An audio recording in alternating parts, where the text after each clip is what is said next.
Há uma enorme ansiedade da população brasileira para o nosso país realizar o seu potencial. Estamos cansados de um país do futuro. As pessoas entendem que os poderes não estão cumprindo o que a Constituição lhes determina, que se relacionem de forma independente e harmônica. E entendem que esta é uma das grandes causas dos atrasos notórios que a gente experimenta. Ao que se deve os poderes serem percebidos dessa maneira? Primeiro, quais são as funções dos três poderes? Poder legislativo cuida do futuro, faz as leis, estabelece as políticas públicas, muitas vezes encaminhadas pelo executivo. O executivo cuida do presente e o passado cuida o judiciário. Essa é a repartição dos poderes. Quando se um poder quer cuidar do futuro e não tem a competência de cuidar do futuro, ou quer cuidar do presente sem ter a competência de cuidar do presente, surgem atritos. Mas o importante é dizer e mostrar para a população que o diálogo entre os chefes de poderes é constante. O senhor descreveu o que seria essa condição ideal. A condição real não é essa. A condição real é a gente ver o poder, o seu poder, por exemplo, interferindo no poder legislativo e cerceando o poder executivo. Olha, muitas vezes o que está acontecendo? Nós temos uma alta judicialização.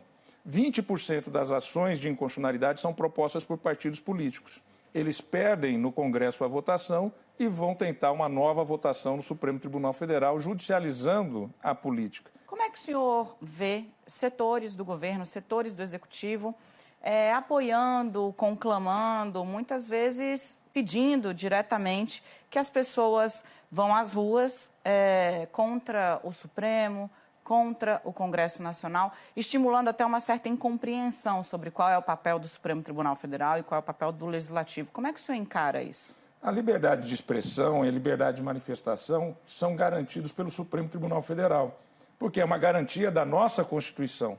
A nossa Constituição garante essa liberdade de manifestação e de expressão. Então, veja bem, qualquer manifestação que seja do ponto de vista da expressão, da sua vontade, de crítica, é bem-vinda. Isso faz parte da democracia e que bom que nós vivemos numa democracia. O que não é possível é dizer o seguinte: vamos fechar o Congresso, vamos fechar o Judiciário. O que vai pôr no lugar? Presidente, o senhor mesmo está atesta de um inquérito destinado a apurar de que setores surgem ataques à instituição que o senhor encabeça. Aparentemente, esses ataques vêm de setores da Justiça, de setores do Ministério Público e de setores parlamentares também. O que o senhor concluiu até agora? Olha, toda aquela manifestação que é de ódio, que é caluniosa, que é mentirosa, ela é, do ponto de vista legal, um ilícito, é contra a lei. Então, esse inquérito é para apurar. O que houve a partir da abertura do inquérito, que vai completar um ano? Diminuiu extremamente, principalmente, as notícias que eram produzidas por robôs. Muitos afirmam que nós perdemos a Corte Suprema e ganhamos 11 Supremos Tribunais, com cada um dos seus integrantes com interpretações próprias a respeito do que são os preceitos constitucionais. O senhor concorda com essa crítica? Os números mostram que isso é completamente falacioso. Não é verdade. O Supremo Tribunal Federal, em 2019, William, Dani, julgou 17.600 processos colegiadamente, não individualmente. 17.600. Sabe quantos processos julgou a Suprema Corte da Alemanha? 80. A dos Estados Unidos, 110. Alguns dos que se dedicam a analisar o papel do Supremo dizem que o pecado original está em não ser uma corte constitucional no fundo, mas se preocupar em fazer justiça. E a partir daí os seus integrantes começam a operar em função do que eles acham que é a reação ou que seria benéfico do ponto de vista da opinião pública. É uma crítica severa à atuação dos integrantes da instituição que o senhor preside. Olha, os juízes e nós na Suprema Corte, nós não podemos ter desejos. Quem quer ter desejos, que vá para a política. Tivemos recentemente juízes que saíram da magistratura e foram para a política. O Sérgio Moro foi ser ministro da Justiça, o William Witson foi ser candidato e se elegeu governador do estado do Rio de Janeiro. O juiz, ele está adstrito à Constituição e às leis. É óbvio que tanto a Constituição quanto as leis cabem interpretações e visões do mundo. Por isso que somos 11. O ex-juiz Sérgio Moro acabou influenciando aí uma legião de outros juízes. Recentemente, Marcelo Bretas, que é o titular da Lava Jato no Rio de Janeiro, da Justiça Federal, foi a um palanque, a um evento, a um palanque com o presidente da República, o prefeito do Rio de Janeiro, um ato para um determinado setor, era um ato evangélico, cantou, pulou, fez saudações, posou para fotos, enfim. Isso foi parar no CNJ. Faltou um pouco o Supremo agir antes da Justiça ter tanto contato com a política como ela tem hoje, porque... Em primeiro lugar, o diálogo entre os poderes é sempre bom e é fundamental, e é exatamente a primeira pergunta que foi feita. A população quer que o Estado dê soluções. Mas era um ato político, Segunda questão, ali era um ato religioso. É um ato religioso.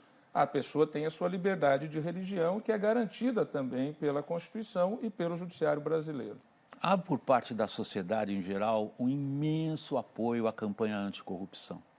Boa parte da discussão política em torno da campanha anticorrupção se dá em identificar aqueles que, aos olhos de alguns movimentos políticos, acabam sendo identificados como obstáculos à campanha anticorrupção. Isto acabou resvalando ou acabou sendo colocado aos pés do Supremo. O senhor considera essa crítica injusta? Também é injusta, porque todas as leis que geraram a delação premiada, a criminalização da organização criminosa, elas tiveram origem, a lei da transparência, tiveram origem e participação do Supremo Tribunal Federal na sua elaboração, com sugestões ao Congresso Nacional. Onde é que foi que o Supremo falhou? Tomando pelo valor de face a afirmação que o senhor está fazendo, falhou na comunicação, falhou porque as pessoas seguem não entendendo, talvez, direito o impacto das decisões? Por que as pessoas veem o Supremo ao contrário, como um agente leniente? Né? Não é leniente de maneira nenhuma. O Supremo Tribunal Federal garante o quê? Que o processo tenha sido feito dentro das regras do jogo. Mas a pergunta dela não é essa, é qual é a percepção. A pergunta da Daniela é, por que não é esta a percepção? O senhor tem uma interpretação para isso? Porque vocês não divulgam os 99,9% de decisões que vocês acham que é a correta. O 0,01% que acham que é incorreta dá o destaque e vira manchete. Que legado o senhor gostaria de deixar na presidência do Supremo? Porque o senhor entrega, né, o cargo em setembro. Olha, são tantas as coisas que nós estamos fazendo que não dá para dizer. É você ter cumprido o seu papel, ter feito exatamente aquilo que é pautar as coisas difíceis para deixar a pacificação da sociedade. Presidente, muito obrigado pela sua entrevista. Eu que agradeço. Dani, muito obrigado. obrigado. Obrigada, presidente. Obrigada.